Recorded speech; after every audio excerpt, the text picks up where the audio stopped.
What's happening, y'all? This is Daryle Jenkins from the Idavox Report, which you are watching right now. We are here for another exciting episode, and I'm here with Christian Perez, Brian Powers, and the legendary Beth Foster. And what a couple of weeks it's been since we last saw you. How y'all doing? How y'all doing, Brian, Christian, Beth? What's been going on? Well. Doing well. Doing awesome, man. Enjoying the start of the leaves are starting to change color. It's getting pretty up here, man.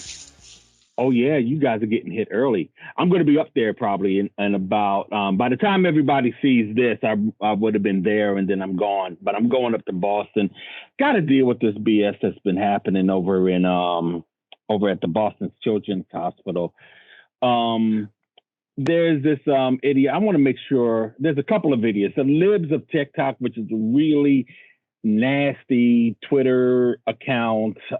It's a anti-trans, pretty much anti-human, to be honest. But they're one of those groups that decided it's time to go after the trans community and make everybody's lives miserable. And they have been falsely claiming that that Boston's Children's Hospital has been performing hysterectomies on transgender minors, and it's not true. But the lie has been promoted by characters like Matt Walsh and such, and a couple other people on that side. I could just run down the list, but because of that, they're putting people in danger, especially children in danger who are at the hospital, because people are calling in bomb threats to the hospital and threatening the hospital, and they're doing all kinds of things that are just like above the pale, shall I say. And feds arrested a woman just a couple of days ago. Her name is Catherine Levy for phoning in one of those threats. She's a longtime supporter of Trump, longtime supporter of Republicans, and they nabbed her because apparently she and her, by the way, her bomb threat is just one of dozens of threats that Boston Children's Hospital received in recent weeks. And she basically called up the hospital and said, "There's a bomb on the way to the hospital. You better evacuate everybody, you sickos." So that just happened, but people have been trying to shut down Libs of TikTok because of this nonsense. Hopefully, it will come to that at some point because bottom line is, yeah, you have the right to free speech, but when your communicating threats are not covered under free speech. Sorry, it doesn't work that way. So political ideology leads you to threaten a children's hospital. It be time to take a step back and reevaluate. Yeah, but taking a step back and reevaluating for these sickos is just like, not even a thought. I mean, think about the things that we've been dealing with over the past couple of months, and we're going to be talking about a few of them, sadly. But this is what I'm going up to Boston tomorrow because there's going to be kind of like a support rally happening. I believe it starts at 9:00 in the morning. Like I said, by the time people see this, I would have already gone over. But I've already been there. I've already been back, and we'll talk about it next episode. Because it's going to be. I'm gonna have some video, and I'm gonna have some people that hopefully I would have talked to out there. Rod and Lauren, our friends, are going to be there as well. I mean, they're Boston based and they're going to be out there, and hopefully they will want to talk about what we're dealing with. So, all right, but that's one of many things that we have been doing. What have I done on my summer vacation? Not take a vacation. None of us have. We've been busy. It's scary to see, the way it's being used by the right wing, and it's really getting into people's business for a party that they don't even use the line anymore of personal freedoms and personal responsibility. That's gone completely by the wayside into a Republican Party which just can't get into more personal business. I mean, as deep as they can cut is as deep as they want to go, and it's just disturbing to me. It's just so disturbing that this is politics. It's not politics what goes on in a hospital or between a doctor and their patient, and I don't know. I don't understand the motivation other than mass insanity that's going on right now. It's fascism. They've embraced it. This is what a massive part of the Republican Party has become, right? And it's not a fringe movement anymore.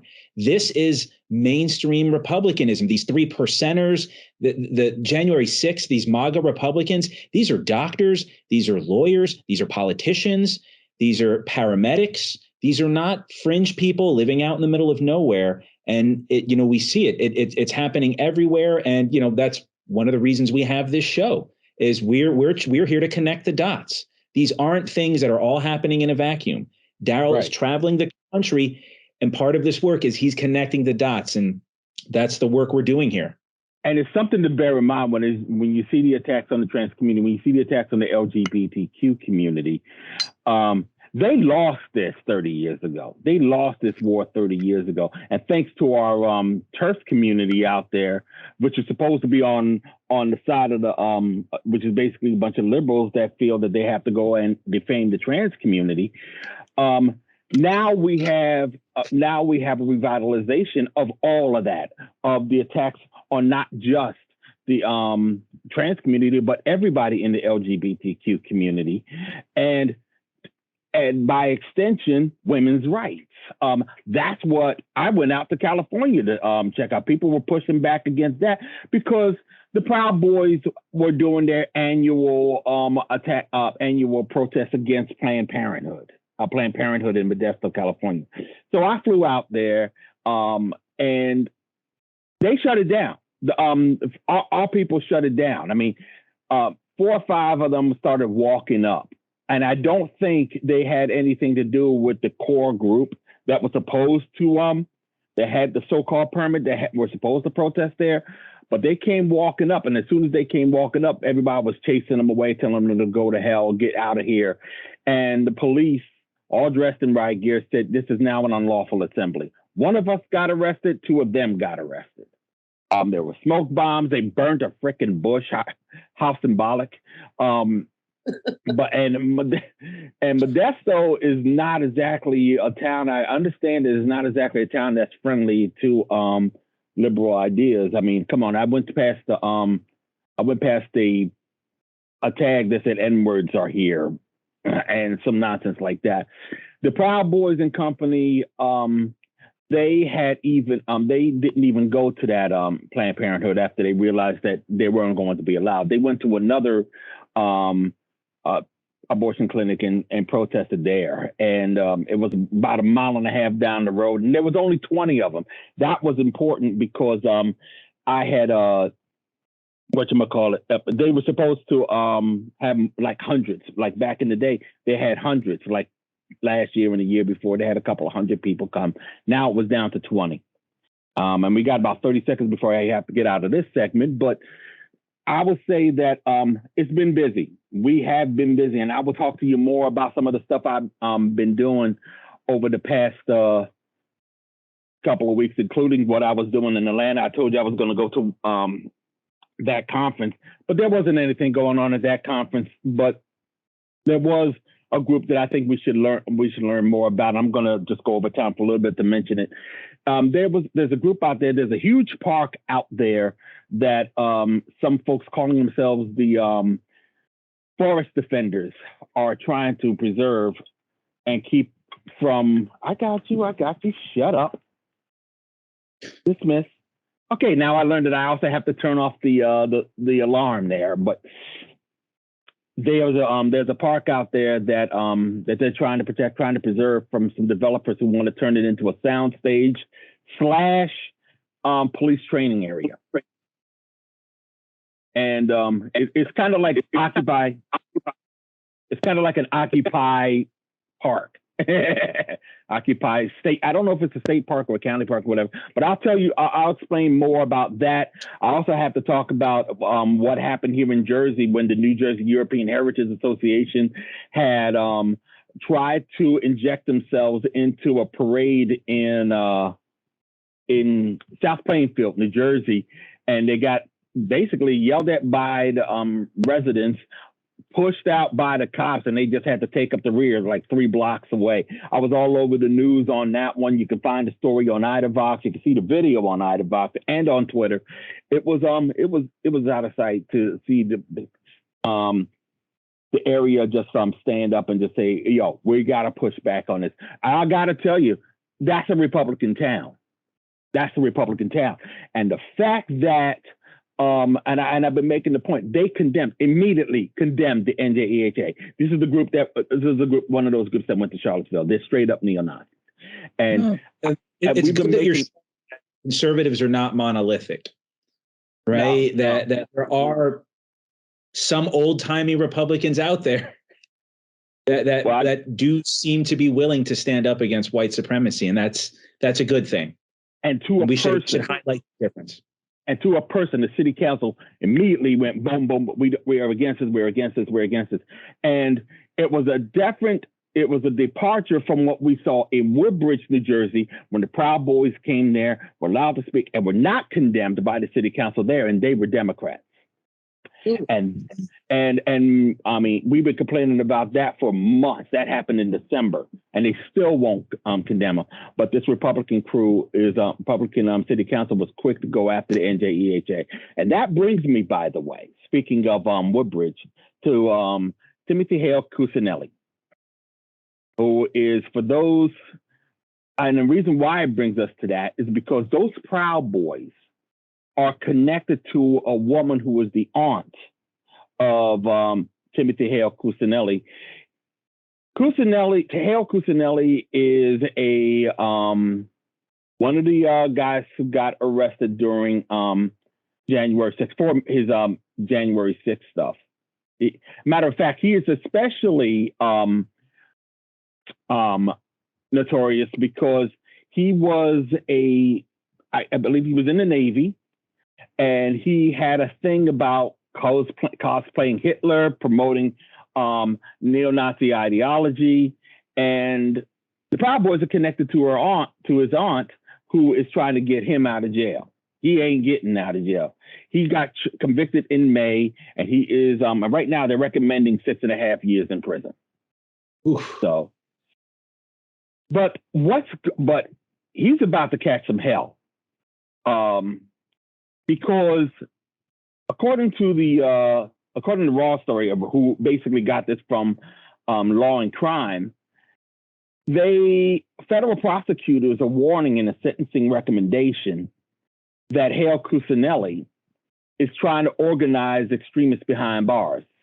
According to what the Justice Department is saying, it is well established in the record at this point that Hale-Cusanelli subscribes to white supremacist and Nazi sympathizer ideologies that drive his enthusiasm for another civil war and form the basis of this court's pretrial determination that Hale-Cusanelli was a danger to the community. So sources inside the jail also reported that Hale-Cusanelli has used the power of a fundraising organization spearheaded by his adoptive aunt to organize inmates and curry favor. One inmate said the situation was like the movie Mean Girls, but with racist, anti-Semitic extremists. Wow. Now, those Proud Boys that went to Woodbridge were connected to that aunt. And we've written about them in Idavox if y'all want to check them out. But that's the kind of, but that's what we're dealing with now. Now we got them recruiting from prison. Now we got this, and I think it's going to cause them some grief now that they caught him doing it. Now that they suspect him doing it.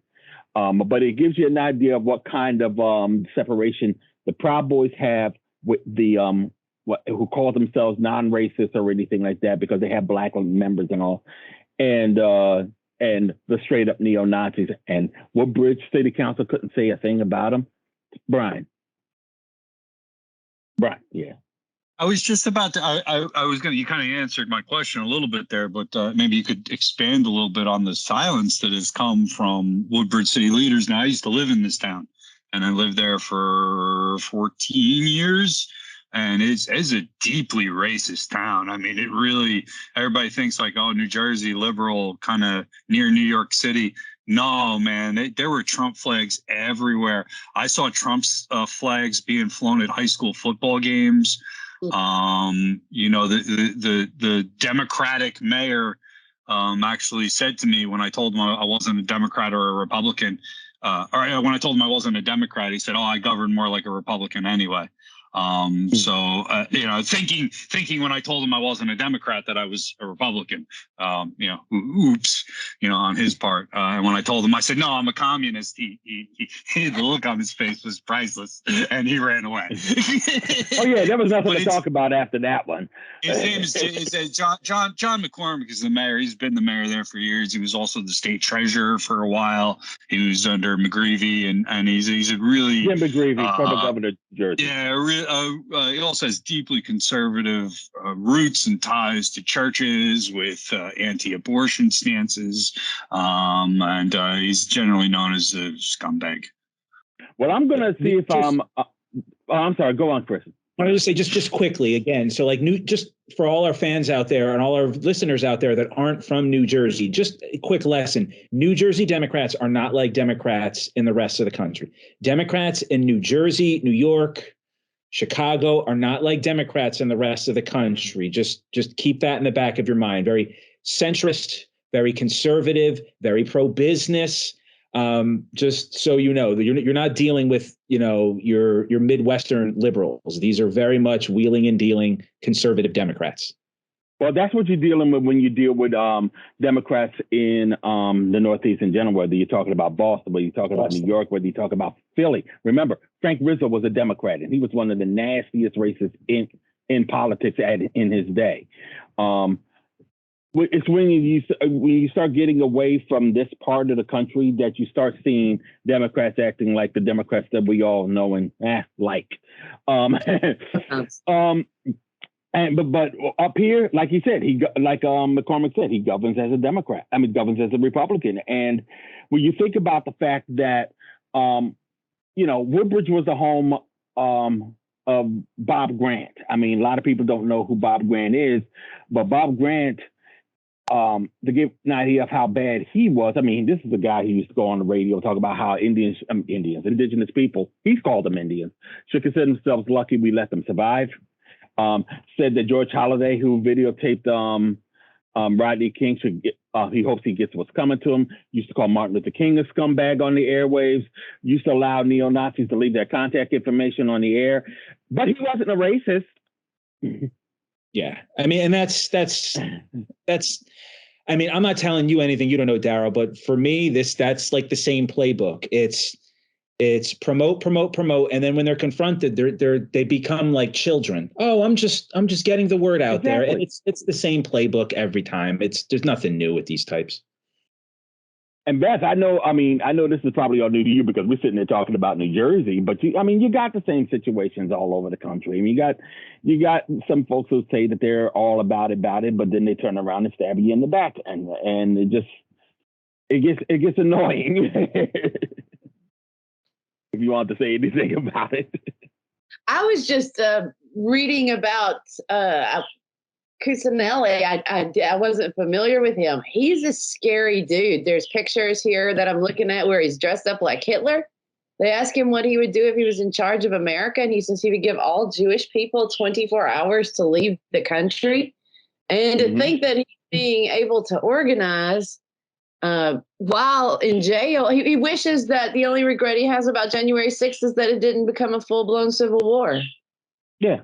It's terrifying. I mean, these are security issues that are continuing. Can you guys just spell his name for our audience? Because I know I'd like to Google him myself, but I've gotten artists and I've gotten some painters, and it's not. It is. I got it right here. Cusanelli. Oh, I spelled it wrong. I had to Google a lot to get to the correct spelling. Cusanelli. Well, let's be fair. It's Hale hyphen. That's how I found him, is when you gave me his full name, Daryle. I couldn't get close enough to Cusanelli spelling it. Yeah, I spelled it. But and bear in mind, this is the kind of thing that we foster. By the way, how bad Bob Grant was. I mean, this is the area where you see what we talk about, the alt-right, the suit and tie Nazis, the paleo conservatives. They got their strength here. They got their strength here in the Northeast because it was easy to do all the racist stuff while trying to have that specter, that veil of not being racist. They let them get away with it. Some of our best friends are black to the hilt, you know. I mean, they pride themselves on having Jewish people amongst them, the fascists here in the Northeast. So they was allowed to get away with a lot of stuff. In fact, what I was going to bring up about Bob Grant that I forgot, Bob Grant was one of the major promoters of Paved with Good Intentions, Jared Taylor's first book, where, by the way, he promoted forced sterilization. Bob Grant and Jared Taylor promoted forced sterilization on the poor, which to them meant black people. And that's important to recognize just how somebody like a Jared Taylor, somebody like his newsletter, American Renaissance, and the Council of Conservative Citizens, whom we're going to be talking about in a little bit, were able to be successful because they was able to just find a way to just like tone down their rhetoric enough so that people who would otherwise balk can welcome them with open arms. And that happened here in the Northeast. The thing is, now that it's out in the open, now that we recognize it for what it is, we are dealing with it a little bit better. I'm going to give a shout out to, of all people, President Biden for finally being a Democrat that calls out fascism, that calls out white supremacy. I mean, they've been telling us that, if they couldn't tell us to just ignore them, they were telling us that they have their freedom of speech. But here's the thing, Brian, I'm not going to sit up here and try to defend him too much. I'm not going to do that because the fact of the matter is, I'm not going to go too little too late on him either. It's just a barometer. It's recognizing it because hold on. Let me make this point. Because because remember, you're talking about an element that lives on optics, and they would never touch this. They would never touch this unless it was good optics. If he is talking like this now, that means one, the climate has changed to the point where they can at the very least exploit the concerns that we have so that they can advance or whatever. But we can use that. Or somebody's getting their ass kicked and they're just priming everybody up for it. They're trying to kick some political ass out there, trying to take out their political enemies in some way. I mean, is it going to benefit us in some degree? Perhaps. But that's all going to depend on us. We can't just rely on the fact that Biden came up and said, hey, fascism sucks. And we go, the world is right again. No, we got to actually just keep on reinforcing it. And but go on, Brian. Well, it's just that he may have said a good sentence or two. Right. I think he, along with many other liberals and conservatives, and most Americans, quite frankly, are kind of just missing the point. Biden's constantly praising the police. He wants to give the police more money. He has given the police more money, and we haven't addressed the culture problem of the police supporting white supremacy. They're just in complete denial about it. They just don't acknowledge that police can be bad. And until, we start to understand that, white supremacy and racism it's deeply embedded in people as individuals and as a human being. And then that human being goes on to take part in a system which only continues to reward that poor attitude and behavior towards fellow human beings. And his refusal to address that deep root cause of the racism in this country has just continued to perpetuate it. And it's unfortunate that he can't wrap his mind around people being involved in this system that are bad. To him, all the Republicans are just good people who don't really think about things the right way. And he won't acknowledge that it's a deeply racist party run by white supremacists. And then so I can't give him credit for a couple of pretty words when he so underestimates what's going on. He so devalues indigenous, African Americans, Pacific Islanders, all these marginalized groups. He so undervalues how rooted their, oppression is in our system. And so, I just give the thumbs down when people praise Joe Biden. That's just no. You gotta recognize. hey, I'm not mad at you. You're not wrong. I know. Listen. Yeah. There's nothing but love in the room. He would not have even talked like that if it wasn't for us and for the work that we have been doing. And I mentioned Jared Taylor, and I gotta give a shout out to the folks. A quick shout out to the folks in Tempe, Arizona, who made him leave Arizona State University. He was a couple of days ago. He was invited by a group called let me get this straight, the College Republicans United. Now, this is not the College Republicans on Arizona State University's campus. This is another student group which was founded by associates of the so-called Groyper movement, the American Firsters. As a matter of fact, they denounced Taylor's presence on campus.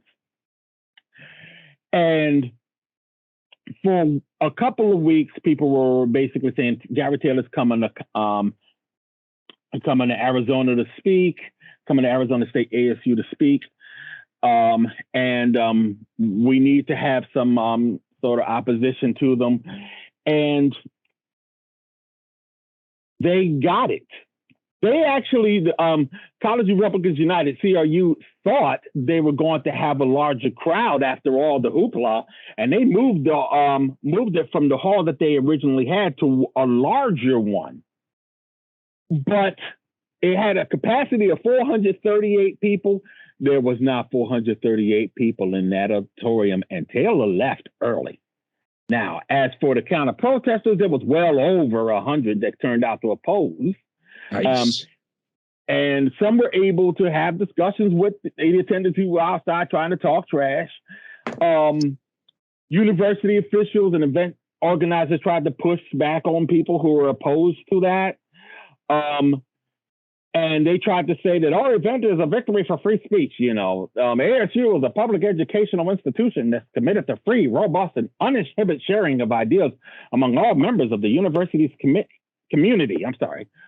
But even ASU students and journalists were disallowed to enter the hall if CRU of the College Republicans United decided, nah, we don't want you in. So where did the free speech come in? Because you were only defending the free speech of Jared Taylor and his supporters. You were not defending the free speech of the students, of the journalists whose basic business is free speech. And it was like one of the students who were disallowed from going in. First of all, you should never let a student group have that much control over your university. I mean, if you have that much control over your university, you're fucking up. I mean, well, unless you're on the left, and then that's a different story. But if you have a fascist student group doing it, then you are doing some wholesale fucking up. But one person that was thrown out. So the whole point was that we were supposed to be able to hear opposing perspective and views that are different from our own. But in this moment, we are not allowed to hear someone that has a different perspective. This wasn't about free speech. This was about allowing CRU to promote themselves. And this, by the way, is the reason why everybody's starting to pay attention to American Renaissance now, to the conference that's going to be happening November 18th and 20th. I got a lot of people that want to talk to us. We're getting endorsements from folks, but we're reaching out to a whole bunch of people, and hopefully people can endorse. Go to idavox.com and you will see in our sidebar where the history of American Renaissance and our opposition against it. And you'll probably be hearing me talking about it on a couple of different podcasts coming up.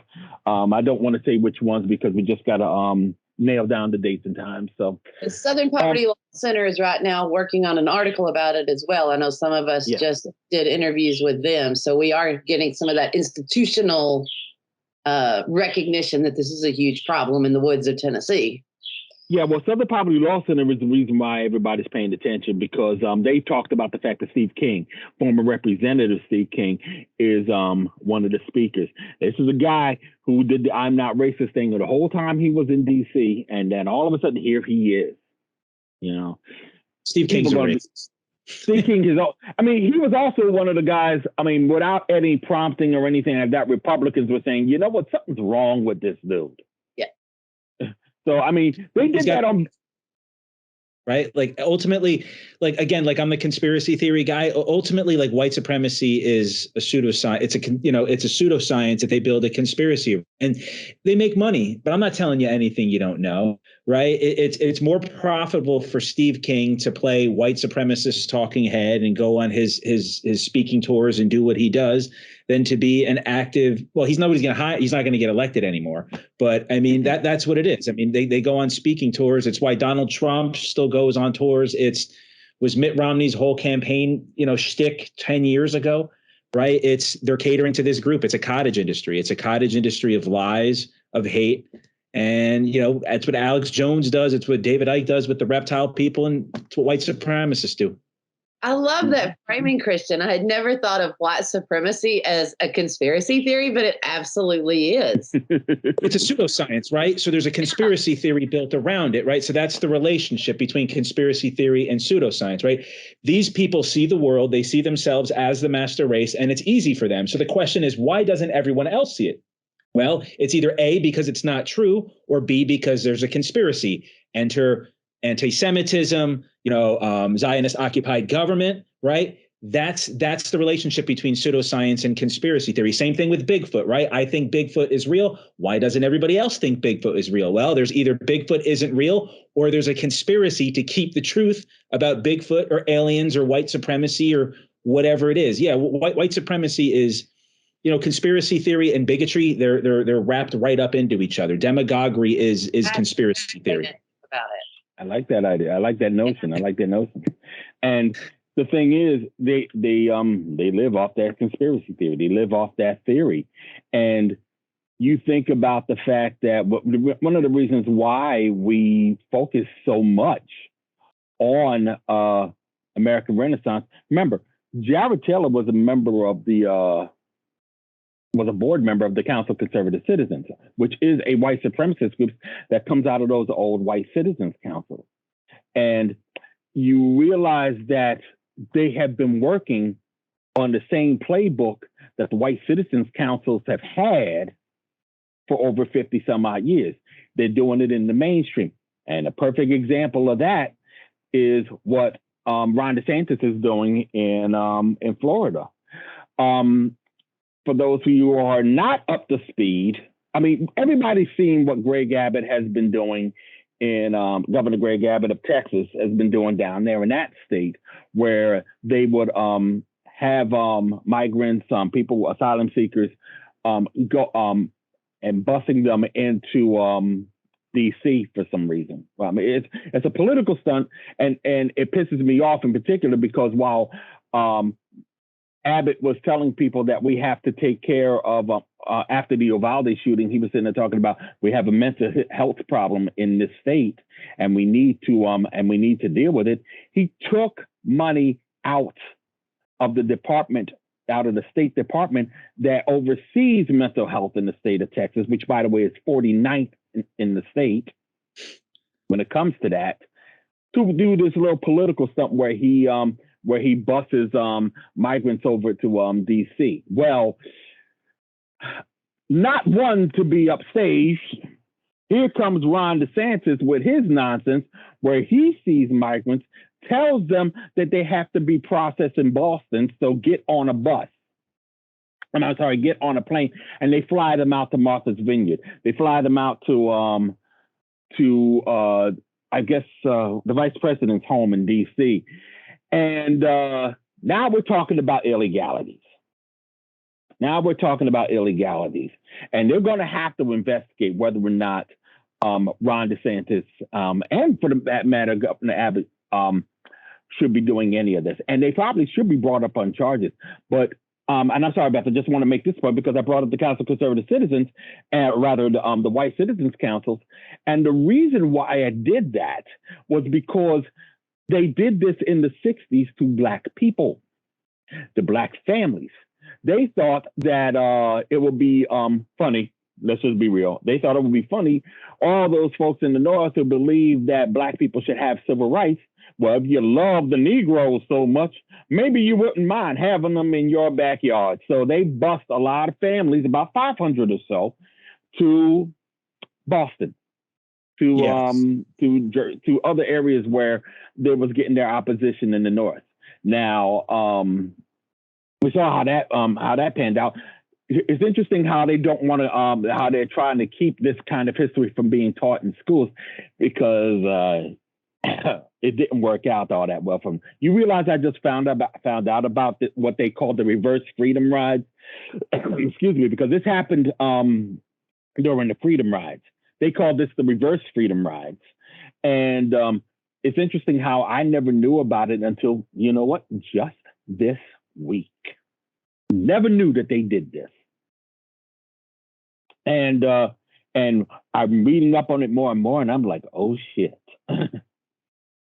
Ron DeSantis is running off this playbook. And I got to tell you, I know a lot of people, another Democrat I got to give a shout out to, even though he is very much so damaged goods now. This dude, as far as folks are concerned right now, Andrew Gillum, who ran against him ran against Ron DeSantis and lost by only 2 percentage points.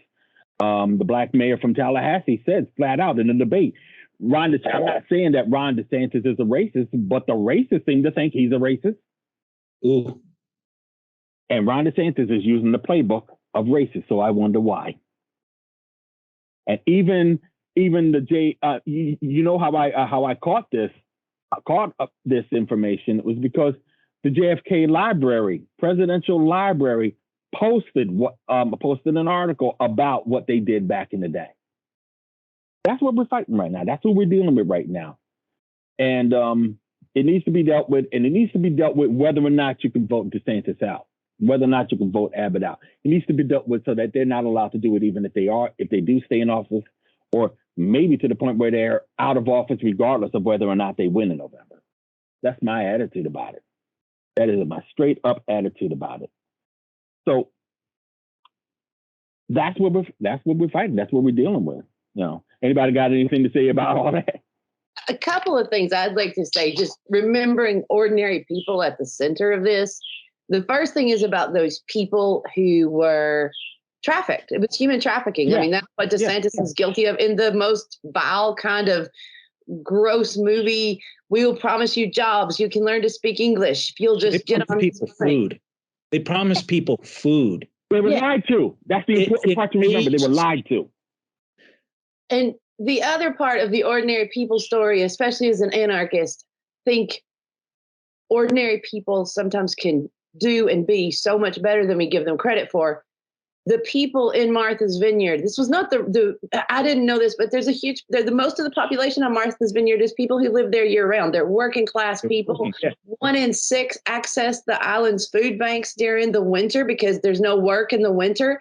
And those are the people who responded. And they didn't say, no, we don't have room, we don't have resources. They turned out with everything they had to embrace fellow human beings who needed that moment. So I think that says a lot against, about ordinary people and this disgusting political ideology. Those were okay. To that point, we should go on, Christian. I'm sorry. Thank you, Daryle. So Beth said everything that I'm feeling, because you have to be subhuman to use food to lie to people who have traveled hundreds of miles, if not thousands of miles, for a better life. Like, and I'll just leave it there, because I'm seething when I think about that, and like just how vile you have to be to use people and hunger to just like to own the libs, right? That don't care, right? It's working class people that had to bite that bullet.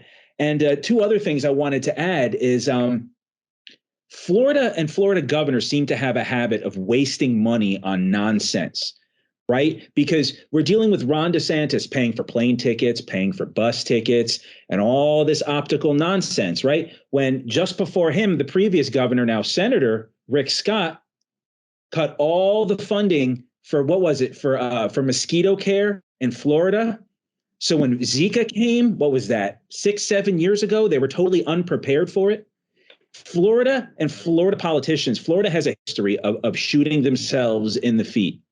And we unfortunately, there's good people in Florida that are just suffering under just consecutive administrations of just poor. I mean, they had Jeb Bush, then they had some other clown, and then Rick Scott, and then now this guy. I mean, that's that. And the one other thing I wanted to add is this idea of optics, right? Because in the past, we talked about Patriot Front. Daryle talks about optics and smoke bombs and their videos and jumping out of trucks, right? That's a hallmark of the far right, is optics, because they have no solution. They have no theory. They have nothing scientific to say. It's all optics with them. Owning the libs, smoke bombs, sending people north, 50, 60 years ago. They have no solution to economic inequality. So it's always going to be culture war with these people. I got to make a point. I'm sorry, Beth, you can go. Because I talked for 5 minutes. Mine is fast. It was just when Christian was talking, it popped in my brain. If you look at the pictures of those people who were trafficked across the country by the governor of Florida, there are lots of people holding children. And we hear these Republicans talking all the time about how they're protecting the children. Which children are they protecting? Yeah, right, because exactly. Families clutching their children, just trying to be safe, trying to get food. And that's who they traffic. So that was all I wanted to add, Daryle. And I do want to say that we're going to try to help out on our end as One People's Project, or as AFUC. For those who, but I said it publicly. Oh, shit. AFUC is the Anti-Fascist Unity Coalition that a number of us have put together, me, Beth, and some others have put together in order to do some above ground anti-fascist work, so we can have more of a presence. But I think one of the things that we need to do is try to generate some funds and some way to help out folks, because that's what everybody's doing up here in North, because we give a shit. That's why Black people moved up north in the first place. So you give a fuck. Yes. About beings. I didn't even but catch this is when they try to conflate the right and the left, right? This is what it is. One side is wasting money, wasting resources on optics. The other side believes in mutual aid and stepping up to help other people, even when you don't have a lot to give. And we're fighting the center. We're fighting the far right. It's frustrating. It's frustrating because it's crazy because it's all about. They always talk about. They do this under the banner of states' rights. They're trying to protect their state. They're trying to maintain their state sovereignty and all of that. That was what the whole thing about Roe v. Wade was supposed to be. They always said, we're not trying to abolish abortion. We're just trying to make it so that it was, hold on a moment. Let me just shut this thing up. It's just about trying to make keep the decisions within the states. Let the states individually decide how the law is going to be applied in matters of abortion and such. And the Republicans in this country are over a barrel because of the Supreme Court decision in June, right? And that was their go-to. That was their way to say to try to save face. They say, if you don't live in a state that doesn't want abortion, if you live in a state that wants abortion, you can have your abortions. If you don't want to have an abortion in your state, then you are living in the right state if you're in Texas or Florida or something like that. All right, fine. Then comes Lindsey Graham and made everything worse for the Republicans this election year by announcing that should the Republicans get into power, they are going to try to codify the pro-life agenda into law. Now, as it stands right now, it doesn't look like the Republicans are going to fare as well as they thought they were going to. Thankfully. So even if they did take over, have some wins, they're probably not going to get the Senate in the first place. I mean, there's a lot of candidates for the Senate that are doing fairly well, and particularly in Pennsylvania, they are going to keep the Senate. So as it looks right now in September, but the fact that Graham said that, people are not going to rest on their laurels on that one though, because we know how things can go. And yes, I know, Brian, to your point, I just wanted that, yeah, you can't give them too much credit. The fact of the matter is, it should, abortion rights should have been codified into law a long time ago. So there was a strong F up there. So let's just be mindful of that. But the fact that when Graham said that, that just galvanized people even more. And that's what the Republicans are afraid of right now. Mitch McConnell says, no, we're going to keep things amongst the states. That's not the standing of that's not the position of the Republican Senate leadership. And like, you can't trust a damn thing that Mitch McConnell says. So now everybody's galvanized around Lindsey Graham. And I know that, well, no, you know what, Beth, what do you got to say about that? I mean, I'm talking a lot again. I don't have much to say, just except believe people when they tell you who they are. Mm-hmm. And not necessarily the words that come out of their mouth. Going back to when Kavanaugh was confirmed and promised, well, we're not going to deal with Roe versus Wade. And they said, there'll never be a federal ban. It's up to the states. And here we are again, we know they've told us who they are. They want women to have no rights. They'll take away suffrage after this. I mean, that's where they want to go. So believe them when they say who they are, and let's quit pretending like they're anything other than what they are. Misogynistic, racist assholes who want to take us back to 1850. As a matter of fact, Matt Ross actually suggested that holds ending women's suffrage. The guy, the anti-trans activist. So if that's on his agenda too, that's not something you just throw out there. Yeah. Clarification: what Graham proposed was a 15-week ban on abortions after 15 weeks, with exceptions for the life of the mother, rape, and incest. And NPR, I'll give credit to NPR reporting on this, where I got the information from. If you look at polling, and polling on abortion is kind of poor because there's the way you frame the question is how people answer it. But generally speaking, people are supportive up to 15 weeks, and then the polling starts to kind of drop off after 15 weeks. And exceptions for the life of the mother, rape, and incest are very popular. Most people, even if they're pro-life, so to speak, support those exceptions. So his proposal is not based on science. It's not based on what's good for the mother. No, at no point does this bill or what they talk about involve any thought or consideration to the woman. It's about the fetus. It's about politics. It's about polling. It's about religion. It's about God. The last thing that people think about, it seems,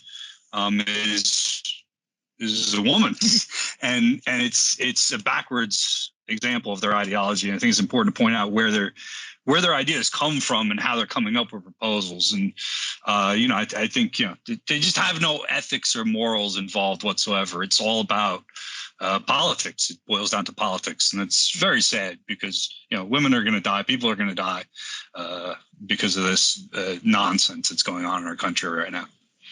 And speaking of nonsense, I just got this. Just got this sent to me. We got an issue in Virginia with the new governor, Glenn Youngkin. He just released new policies last night, that will require transgender students across the state of Virginia in schools to use bathrooms that match the sex they were assigned at birth. And the Department of Education will also require families to submit documents to earn their children the right to change their names and genders at school. That's kind of like going back and forth here. Even though they have to submit documents to earn their children the right to change their names and genders.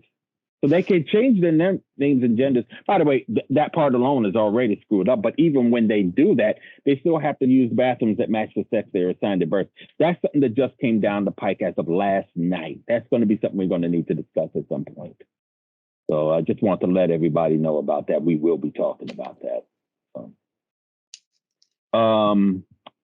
So we're almost near the end of our conversation here. I wanted to take 5 minutes to recognize the fact that everybody's talking about Queen Elizabeth and her passing, and King Charles III is now ascended to the throne. I mean, you know how whenever something that's irrelevant in the news comes up, like the Kardashians, somebody will say that the most important thing about the Kardashians is that people in Flint don't have clean water. You know that little thing that everybody does? All I'm going with the whole thing that's been going on with the Queen. I mean, we knew that this was going to happen when she passed on. I mean, of course. I mean, that's the way it goes. They're going to have a huge funeral on Monday. By the time you guys see this, it's probably going to be over. But you know, I just go to thinking that the only the thing that I can remember about the monarchy is that people have been the victims of it for over 1,000 years. When we say 1,000, was it 700, 800 years? It doesn't matter. Since time immemorial. Yeah. Yeah. I mean, I think the best way of giving you an idea of how bad the monarchy can be was one, is just by the fact that white supremacists have adopted the slogan Deus Vult from the Crusaders. And, you know, Deus Vult, I mean, was what the Knights Templar, I believe, used when they were going on their crusades and trying to chase Muslims and Jews out of the Holy Land. And here they are promoting it. Incidentally, and here they are using it pretty much in the same fashion. I mean, they can't go into the they can't go there to do what they want to do the way they did. But they wish they could, and that's why they use that Deus Vult, which is Latin for God wills it, on their on all their you know, propaganda, and as basically a mantra. And incidentally, one of the guys from Fox News, a guy named Pete Hegseth, who was on Fox and Friends on the weekend, has that tattooed on his arm. And he's probably one of the worst people that I have seen on Fox News in a while, because when Patriot Front got busted in Idaho, his response was, well, why doesn't anybody complain about Black Lives Matter? I mean, wasn't there a sting against Black Lives Matter the way they went after Patriot Front? He complained about it. He complained about Patriot Front getting arrested. He did a whataboutism for Patriot Front. That gives you an idea of how bad these characters are. But listen, just give your thoughts on what happened with this week when it comes to the Queen and the monarchy and such. Look, I think a lot of people have said what they wanted to say, and it was a meme treasure trove this week. But I'll say this: she paid $12 million to cover for Prince Andrew's charges of pedophilia and trying to hush money for sleeping with underage women. The monarchy didn't stop the ascension of Boris Johnson, right? Which is the whole point of having a constitutional monarchy, is you're supposed to stop people like that. So her whole purpose didn't work, right? And then I'm going to say this: the British monarchy is responsible for spreading capitalism across the globe. They're the ones who brought capitalism to the globe, to the world, and infected the rest of the world with it. I feel like a lot of people have beat up the Queen, so I don't really have anything else to say other than that. You can check my social media. But I'll kick it off to or pass it off to the next person who wants to comment on it. I think my last comment, because I've said a lot about it too over the past days, I'm disappointed again in the mainstream media, because there is an important part of the story, and that's the voices of the ordinary people in the 173 different countries that Britain has occupied or invaded at some point, and how they suffered and continue to suffer because of the monarchy. The royal family does have, I mean, I've heard that, well, she really had no power. They have no power. Well, they do, and they have a lot of symbolic power. And this could have been the moment of saying, this is where it ends. A lot of people were calling for that. They were being arrested for saying it's time to end the monarchy. Who voted for Charles? But it's a throne of blood and stolen jewels, and millions of people around the world have suffered because of this monarchy. It's time to let it go. That would be my thoughts. Brian, what you got? Besides Frozen. Oh man! Here. I'm saying let it go. Here. Just like all the British folks say. Let it go. Oh, I do have to say, Daryle, that Johnny Rotten came out and issued a statement basically saying that now's not the time to make fun of the British royal family. Well, Johnny Rotten has gone off the deep end. He also supports Trump now. I mean, Johnny Rotten's politics are what they are. I mean, he would have joined Screwdriver back in the day with these damn politics. He's not a punk. He's a contrarian, and there's a difference. Yeah. Stories that I got linked in my brain. We see the huge amounts of resources going to bury a 98-year-old lady with all this pomp and circumstance. But we have these refugees in Martha's Vineyard who are just trying to get some food. That's what we're focused on. That's the world. And Bernard Shaw, by the way, died the same day. Who? CNN, one of the founding anchor people from CNN. I mean, Bernard Shaw passed away. I wanted to just make sure that he was acknowledged. So. Yeah. I just got sick of hearing that she died peacefully. I wanted to hear that she had died painfully, screaming, "Oh God, it burns!" Ah! That would have been better. My opinion. Well, I was going to avoid just being total cruel. Oh man. Hey, Brian, just out of curiosity, what do you think Megadeth would have sang? Were there any songs? Well, maybe Peace Sells, But Who's Buying will be the closest thing where they diss the Queen. So, Dave's right wing now. Dave is saying the new Megadeth album is awesome. If you haven't heard it yet, it's great. I love it musically. It's fun. But Dave's kind of decidedly become like a right wing dude. So I'm sure he's already released a statement about sympathy for the Queen. He's always been a libertarian. He's always been a libertarian. The new album, the new out, he's done. He just did an interview with Joe Rogan, but and he's into martial arts, and he's and the new album does have like a lot of military themes to it. There's a couple of songs, about special ops and stuff like that. But he's always, from, like you said, Peace Sells, going all the way back to even his Metallica days. He was political. What's the new album? What's the new album?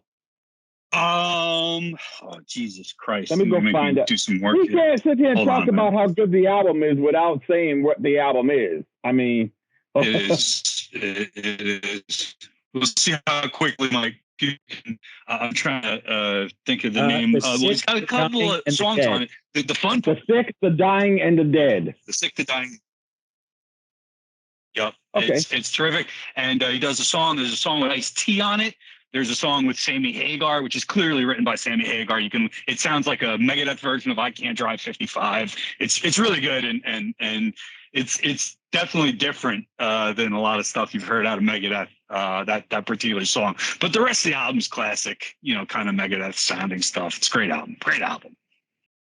Let us talk more as we close with the fact that a lot of the stuff that I've been doing over the summer, I couldn't do without the support that some of y'all out there watching have came my way. Much love to Resist Inc., who had hooked us up with a grant, and much love to the AJ Musty Institute that hooked us up with a grant recently, and everybody that helped raise the money so I could go out to Idaho earlier this year. I was going to go to Florida. Nothing really was happening in Florida, so I didn't have to. But basically, I've been bouncing all over the country trying to cover the things that needed to be covered because of your support, and because of your, I guess, how should I say? Contributions? Your contributions. I've been able to just make sure that the things that you come to Idavox for, are seen. I mean, a lot of the stuff that I did in Idaho ended up on major networks. I wish I could have gone down to that Jared Taylor thing in Arizona, but alas, the only reason why I wasn't was because I had gotten caught up in I had some other things I needed to be at. That's how busy you guys made me. Thank you.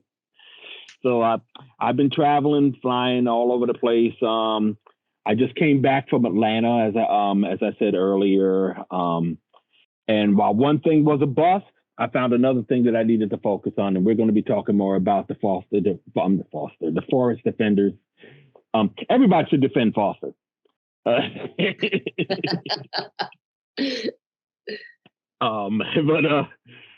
But there's a lot that we're going to have coming up in the future, and we're still going to need your support. So everybody go to if you guys want to help us support further, if you guys want to continue on supporting us, just go to onepeoplesproject.com/donate and just help us out a little bit so I can keep bouncing around the country. And it's going to get cold, so I'm going to need a coat. So, no, just kidding. I got a coat. And we got in Tennessee in November. We've got that big trip coming up. Yes. We definitely need your support for that one. We definitely need support for the counter against American Renaissance Conference. Like I said, a lot of people are watching us and are watching this and getting involved. They say they definitely want to just see this nonsense end. It's almost 10 years that they've been allowed to just basically run free down there. That needs to come to a damn end. And like I said, it's happening November 18th through 20th. There are people that are planning on coming out from as far as LA this time. We might even have a global, we might even have an international presence. I mean, this is how important it is for a lot of people. These are the kinds of people I've been talking to. Like I said, I'm going to be on a few podcasts coming up, so just be on the lookout for that. So anybody else? But like I said, we're definitely going to need your support for that. And we're going to need your support for One People's Project / Idavox in general. We're a 501c3.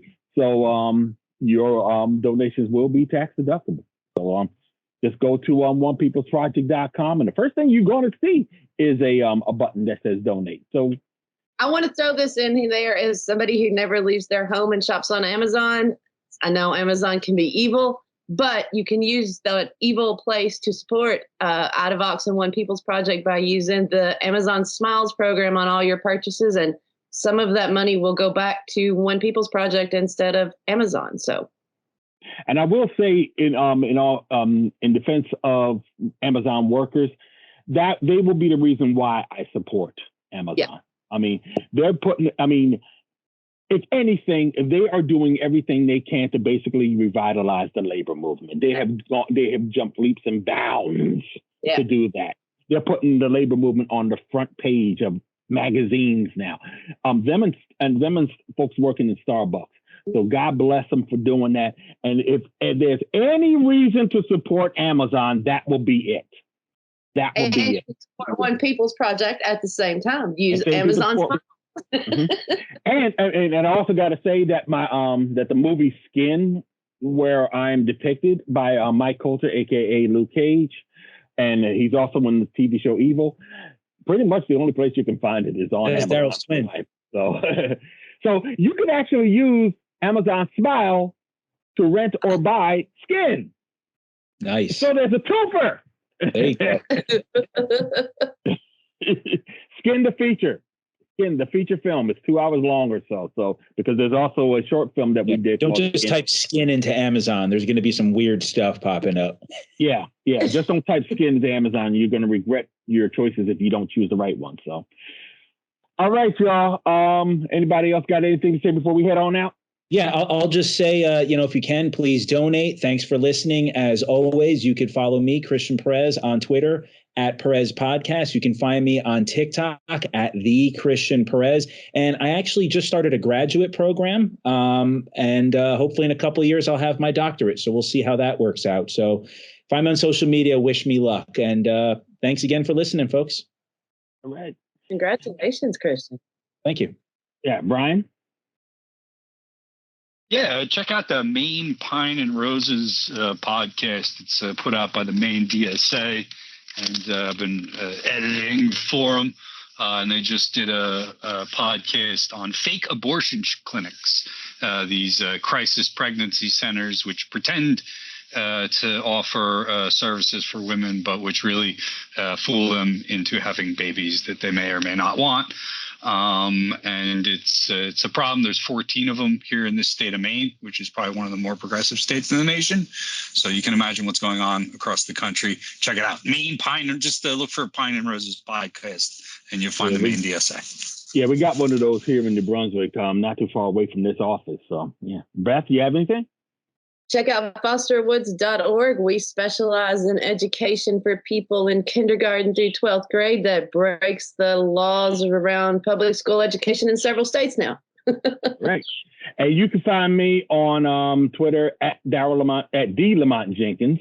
You can also find me on Instagram that way. You can find One People's Project at One People's PROJ.